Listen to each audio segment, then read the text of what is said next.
Brought to you by Alman Auctions, the worldwide leader in antique tractor auctions.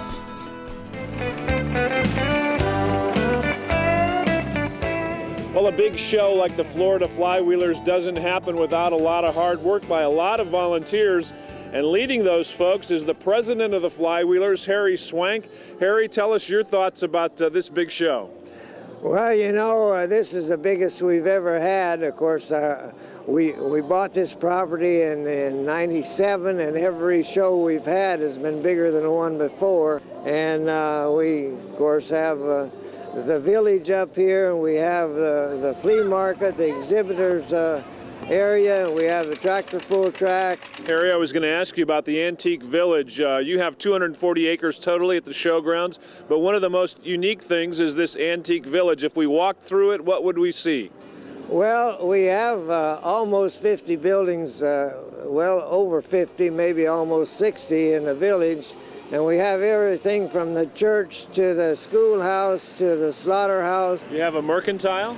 Yes, we do. In fact, the mercantile belongs to both me and my brother. We put this building up in 2000, and we've had the same entertainers and musicians in there ever since we started. And they asked, can we be coming back? They really like to be playing up here in the village. Now, you told me that before you became president of the Flywheelers, moved down here to Florida, you farmed in Montana for 50 years, and we've got to talk about this co-op tractor sitting behind us. Tell us the story. Well, my folks moved down to Florida when I was about 3 years old, and when I went back to Montana in the summertime, when I was still in high school, why, I worked for an uncle. And he bought this tractor in '46, and I was still just a teenager when I first started running this particular tractor. And it sat in the tree row for probably 30 years before we restored it. Harry, you drove this co-op as a teenager. What were some of the things that made it a good working tractor on the farm in Montana? Well, I tell you what, we pulled a bundle rack with it, and it has a good road gear in it, so we had what we called a barge. We even hauled hogs from the railroad to the farm with this tractor out on the highway. It'll go about 40 miles an hour, and it's a little bit lightweight, but this tractor would pull 414s and a packer and a drill, and with a little bit of extra weight on the drawbar, why, it would move right along. Well, Harry, we've taken a look at your co-op tractor. What about this big yellow one now?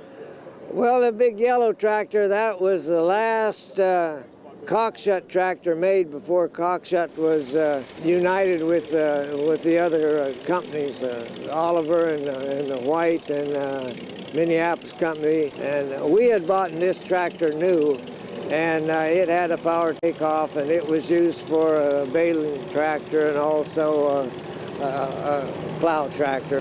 Back in 1958 in Montana, would this have been a pretty good power for the farm there? It was about as big a tractor as we had then. It was before the four-wheel drive tractors got prominent out in our country. But this was about the biggest one it was the biggest one that Cockshutt made. What do you like about this particular tractor the best? Well, I don't like the color. That's one thing I didn't care about, but it is a versatile tractor, and it was just an everyday type tractor. It didn't have any special features, but it did have a power takeoff. It had a good engine in it, and was a pretty dependable tractor. All right.